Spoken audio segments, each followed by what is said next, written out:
Magandang araw po sa inyong lahat mga karibin natin at welcome back dito po sa ating munting channel Pinas News Review, kung saan re-reviewin po natin ang mga mahalagang balita dito sa Pilipinas. Mga simpleng komento sa mga issue dito sa Pinas at eto nga mga karibin natin, kapapasok lang.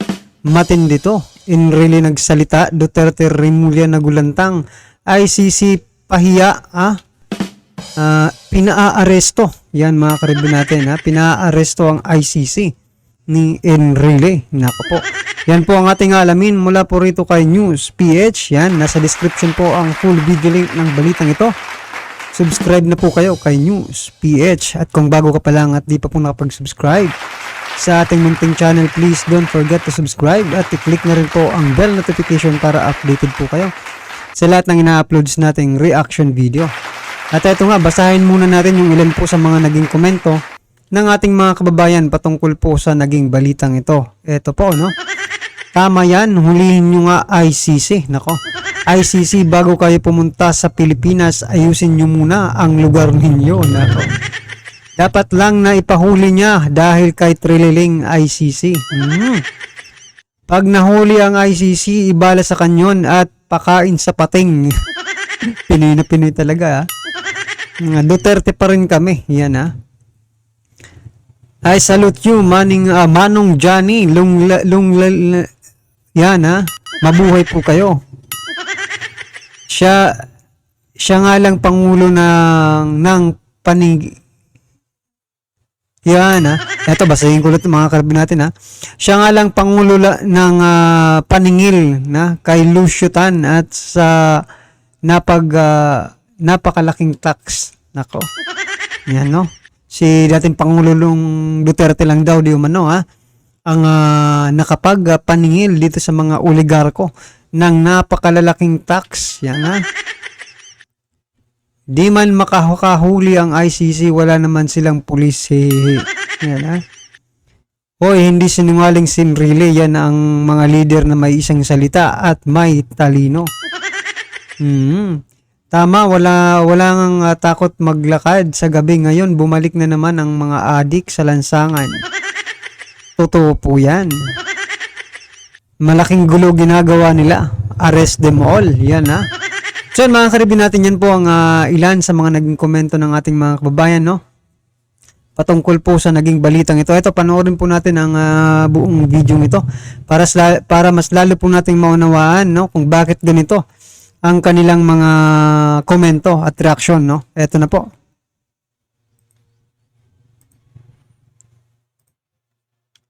ICC sa Pilipinas. ICC.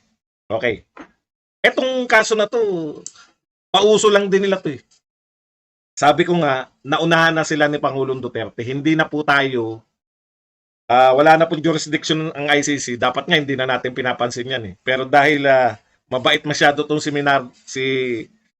Guevara, gustong talunin yung ICC sa kanyang kahusayan, no? Nagpadala pa tayo ng apela. Pero hindi na dapat eh. Kaya lang, nariyan yan eh. Okay, itatama lang natin tong mga tatangatangang mga kritiko, no? Hindi pa po ikukulong si Duterte, si Bato, at saka si Bongo. Ngayon, sinama na si Sara Duterte. Wala pa pong ikukulong, no? Alam niyo po kung ano magaganap? Magsisimula pa lang yung investigasyon. Ang tanong, paano kayo mag-iimbestiga kung hindi kayo makakapasok sa Pilipinas? Yun yung napakalaking tanong. Bakit hindi sila makakapasok?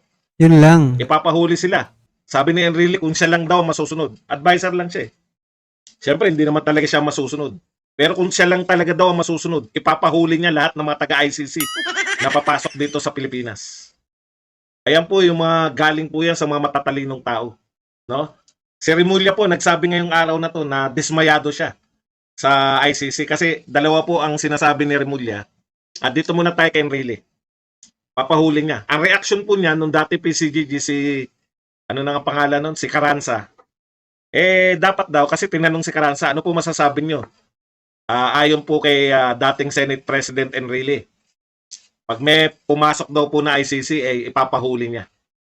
Ang sagot ba naman ni Carranza hindi dapat seryosohin si Enrile dahil siya ay isang sinungaling.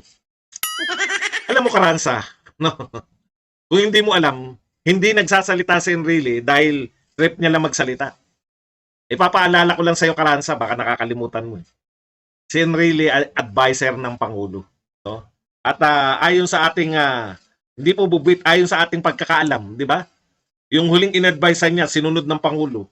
Yung po yung kaya dating Executive Secretary, ano na nga yun? Yung unang Executive Secretary ni Pangulong Marcos. Sino na nga yung Garcia ba? Rodriguez. Attorney. Vic Yung kakampi ni Rodriguez. Maharlika, sino na nga yun? Nakalimutan ko na po. Si Attorney Vic. Okay. Yan ha. Yun yung sinasabi natin, no? May epekto bawat salita niya ni Enrile. Sinusunod yan. Pinayuhan niya laban kay Rodriguez. Yun, si Rodriguez. Na hindi po pwedeng hinihiling ni Rodriguez na bigyan siya ng kapangyarihan. Di ba? O, sinusunod po ni Pangulong Marcos. Tapos sasabihin mo, wala nang bilang yung mga sinasabi ni Enrile. Advisor po yan ng Pangulo. Baka nakakalimutan mo, Karanza, ikaw. hanggang ngayon, naghabol ka na kayamanan. Hindi nyo ginampanan yung trabaho nyo nun eh. Di ba? Okay. Ito ang mga sinabi ni Enrile. Makakala nyo, walang basehan yung mga pinagsabi nitong mama.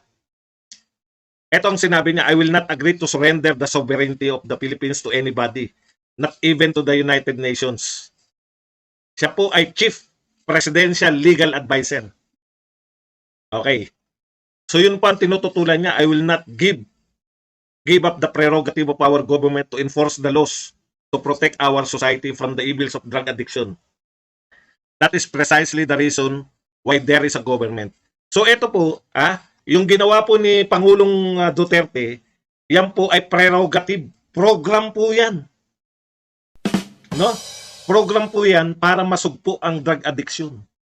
Ngayon, kung lahat po ng program natin, ipapaalam na natin sa mga nakakataas pa, o yung inaakala natin na mas mataas pa sa kalayaan ng malayang Pilipinas, bakit pa tayo bansa? Kung isusuko na natin, imagine niyo yan po ay legal na programa ng pamahalaang Duterte, war on drugs. Ngayon, kung sinasabi nyo na sa war on drugs ba, walang pagmamalabis na naganap? Meron. Nakita nyo po si Kian, yung kaso ni Kian. Tignan nyo yung kaso ni Kian. Nagreklamo yung mga kaanak ni Kian, naparusahan yung mga polis na nagmalabis ng kanilang tungkulin. Yun yung sinasabi natin, no?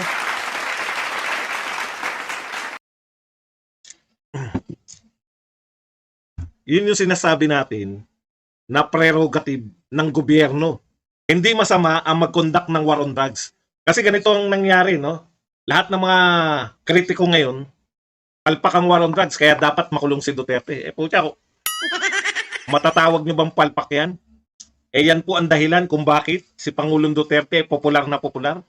Ano po ang mga sinasabi ng mga mamamayang Pilipino ngayon? Namimiss nila si Duterte. Dahil relatively, tumahimik talaga yung bansa natin, no? Kumpara nung panahon ni Pinoy. Mahirap po i-quantify yan, kung yan ba ay tagumpay o hindi. Ang magsasabi lang po na tagumpay yung proyekto ng isang pangulo, hindi po yung kritiko. Siyempre, kung kritiko ka, hindi tagumpay. Yung mamamayan, di ba? Bakit kung hindi tagumpay yan, bakit nanalo yung anak? Di dapat isinuka na yung anak. Yun nga, si Pinoy, kahit na ano pong baliktad nila, na sinasabi nila na kahit na anong sabihin ng nila, pag malaki ngayon si Pinoy. Tama mga karibin natin, no? Talagang marami po ang nakakamiss sa pamumuno ni dating Pangulong Duterte, no? Unang-una, yung war on drugs po mga karibin natin, Kung dati nakakapaglakad ka at nakakauwi ka ng safe, di ba? Secure at panatag ang loob mo na maglakad sa gabi. Kahit anong oras, di ba? Kasi walang gagawa sa iyo ng masama, di ba? Pero ngayon po ang taong bayan, mga karibin natin, na iba po. Iba na po ang palagay nila, yung feeling nila paglalabas po sila ng bahay paggabi, di ba? Kung dati wala po kayong gate, ngayon kailangan niyo na pong lagyan ng bakod yung bakuran ninyo, di ba? Yan po ang pagkakaiba, mga karibin natin, at hindi naman natin pwedeng hindi ikumpara talaga. Kasi nasanay po tayo within 6 years, di ba? Na ganun po ang pamumuhay natin, di ba? At ngayon, 6 years na rin naman tayong ganito ba? Sana magbago naman at mag-almost 3 years na mga karabi natin. Sana magbago rin naman, di ba? Oh, malay natin, di ba? Pero malaki po talagang pagbabago from Pinoy administration to Duterte administration at ngayon kay PBBM as administration. May pagkakaparehas nung dati at saka ngayong nauna at saka ngayon, di ba? Ano bang pagkakaparehas? Hindi po panatag ang loob ng taong bayan, mga karibin natin. Kapag sila po ay lalabas. Aminin nyo man sa hindi, ganun rin po ang nararamdaman ninyo. Diba? Napakaganda ng panahon ni Pinoy. Napakaganda pala. Bakit natalo yung kandidato ni Pinoy? Ganun po yun eh. No? Maaring baguhin ninyo yung naganap sa kasaysayan pero hindi nyo mauuto ang mga taong mga buhay pa ngayon. Kaya tinatama natin eh. Okay. Hindi po nasusukat yan sa kanila. Sa mga galit kay Duterte. Legal po ba magkaroon ka ng proyekto laban sa droga? Legal yan. Prerogative, sabi ni Enrique. Prerogative yan ng gobyerno. Pucha, yung may proyekto, galit kayo. Yung walang proyekto, tuwan-tuwa kayo. Lumaganap nga droga nung panahon ni Pinoy. Okay, anyways, nariyan na yan, no? Hindi natin papapasukin. Ang aila nyo, ang susunod na kagad, warrant of arrest. Paano kayo makakapag-warrant of arrest? Hindi nga makapasok dito at makapag-imbestiga. Ngayon, questionable yun, yung investigasyon, no? Magiging questionable yun kung mag-iimbestiga sila sa labas ng Pilipinas. Bakit? Wala po. Hindi na po makatotohanan yan. Yung iimbitahin nyo yan sa inyo para makapag-interview kayo. Bakit naman yung sa Russia daw?